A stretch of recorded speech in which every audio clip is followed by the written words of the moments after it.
Ladies and gentlemen, boys and girls, dogs and cats, and wherever they're watching this video, then because as got the good news for all the Taylor Swift fans, or Swifties as a fan base call, that in case you don't know, over at New Heights podcast at 12:12 a.m. on Thursday, 12 August, that is 2 days ago, that Taylor Swift announced that it will be announced the 12th album we're now known called The Life of a Showgirl, and everyone excited, myself included. Now, if you don't know, that it announced over at the New Heights podcast led by her Taylor Swift's boyfriend Travis Kidd, who was an NFL footballer, I think, because Taylor Swift was working on winning a new pop album in partnership, because Taylor Swift agreed to continue making music to the success of a concert film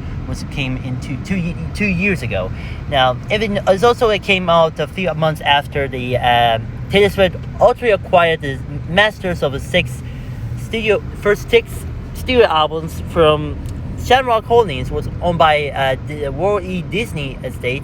It must be I know it's owned by Disney Estate, but it's not related. But even the related company, like Walt Disney Company. But hey, at least the concert film was streamed on Disney Plus, of course. But still, let's back out if they don't know what it is. Back in 2017 and 2018, that Taylor Swift ended the record deal with the Big Machine Records, was a country label, was owned by Scott Puchetta.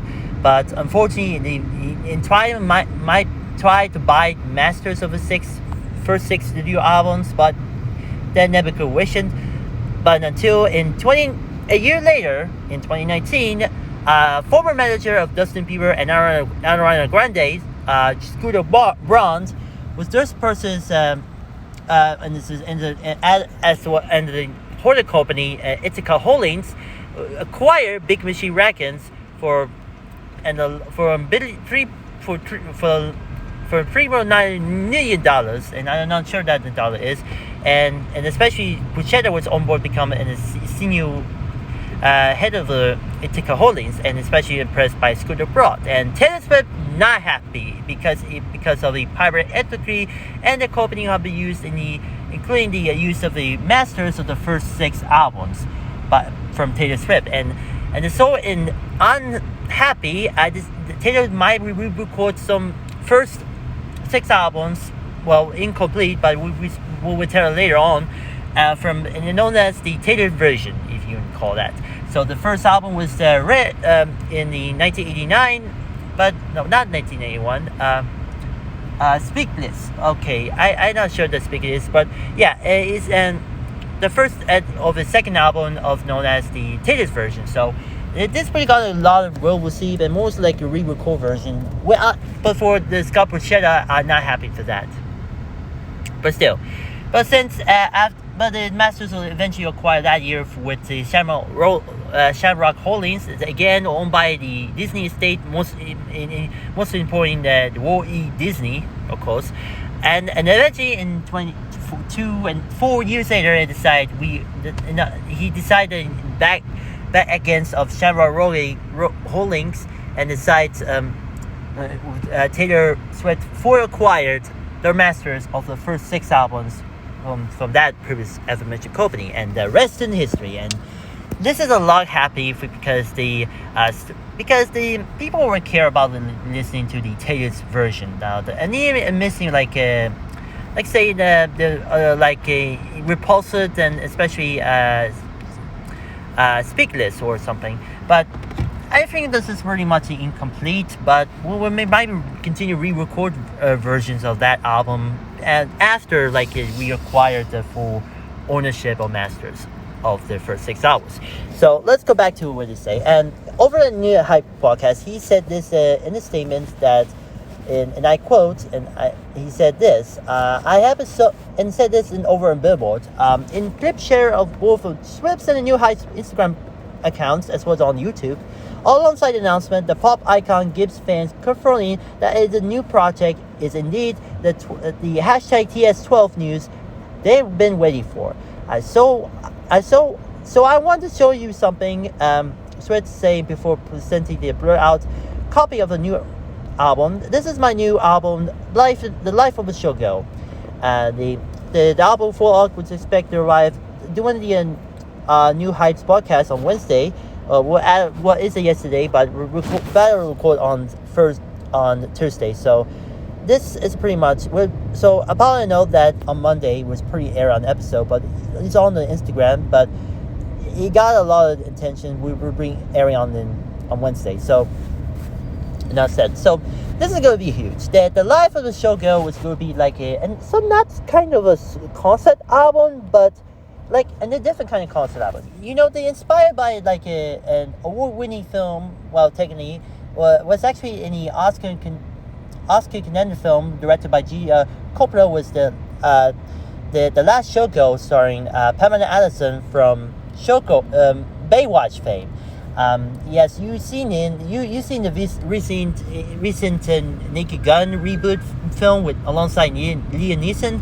Yeah, it got a lot of attention, especially the Pamela Anderson's career was gone through the comeback, and I think the same way with Lindsay Lohan with the garnered a lot of resurgence in the same time, released in the same time in another film called Freaker Friday, was a sequel of the 2003 modern classic, teen comedy classic, like Disney classic that is live action classic I would call is Freaking Friday, was starring alongside Jamie Lee Curtis.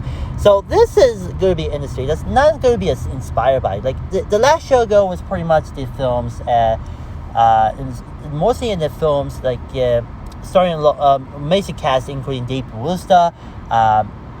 He also will work in the Naked Gun reboot. Well, it's a separate scene that's pretty much separate. But as well as another film, as well Jamie Lee Curtis again. This also appearing in another film that came at the same time as a Naked Gun reboot movie, where it's a Freaker Friday with Lindsay Lohan and Billy Lohr, and as well as the music by Miley Cyrus.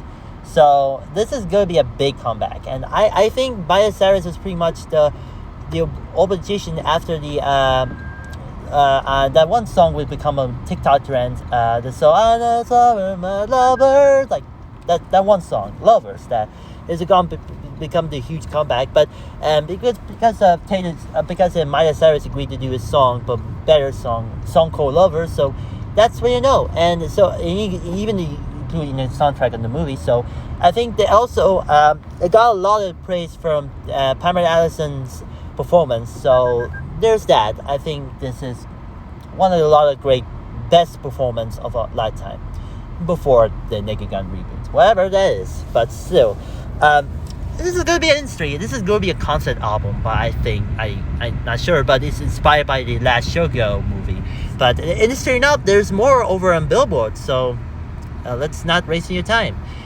This is the reveal of the Showgirl release date and album track and the track list featuring Sabrina Carpenter. So it announced that yes, the Life of the Showgirl will be on the 12th studio album will arrive in October 1st, which is in 2 months. So this is going to be an industry one as well as a collaborator, and there's mom. I'll film my video. The 12 and the feature a collaboration with the former Eras Tour opener Sabrina Carpenter on the title track, because look, I know that my cosplayer Sam Sudolola was actually even more like a different had a cosplay between Taylor Swift and the another person Taylor Swift and Sabrina Carpenter as Sam as Sabrina Carpenter, because he overdoing all the New York Comic Con, as well as the producers including Max Martin and Cheryl Beck, the same team who started a career with the hit song Moves Like Jagger by Maroon 5, and this is the team behind the biggest 1989 in repetition.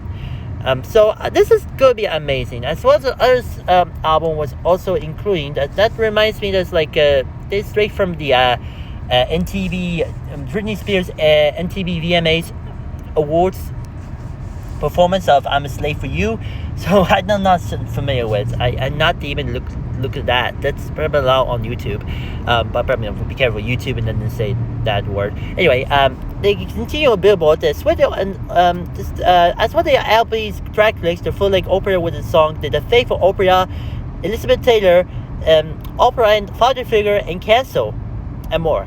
Yeah, I think that song Cancel was not related with the Eminem was canceled by James C's, but no, it's unrelated. That Cancel was because this movie is a lot of cancel culture, but we'll see in the final product in October 1st. And this is going to be a big announcement, and this is hot good news from the Taylor Swift fans, and this is going to be a big day. And also notable, it also in on the red side that you also have a 4 different variants of the Life of the Showgirl album: the Sweet and Vanilla edition, Perfume edition, it's Friday edition, it's Rapid edition, and it's Beautiful edition. Each version featuring different artwork and photo cards, as well as the junior box and with the different collector charm bracelet. And I think this is going to be the interesting one. So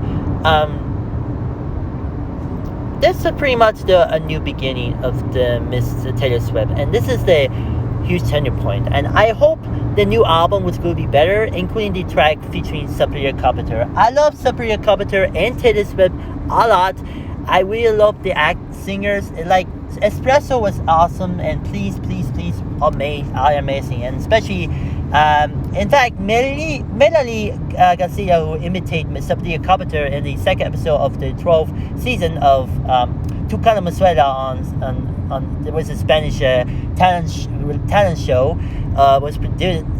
So you need to check out on the playlist on the Melanie Garcia Tu Cara Me Suena playlist on my channel. So yeah, I'm excited for the Life of the Showgirl. This is going to be huge, and I really can't wait to see what happened in October 1st. And I hope the marketing and promotion was going to be huge. So we'll wait to see what happens. So I'm excited for the new era of Taylor Swift after the problems after the re-recording albums, but since the masters were belong to the different company, but now it's now owned Taylor Swift now owning the masters of first 6 albums, but there's only 2 left, but it was incomplete. So yeah, we'll see what happens, and I can't wait to see you excited for the new album in October 1st, and especially the single The Life of the Showgirl featuring Sabrina Carpenter coming over the coming weeks or months. So good luck, T Swift.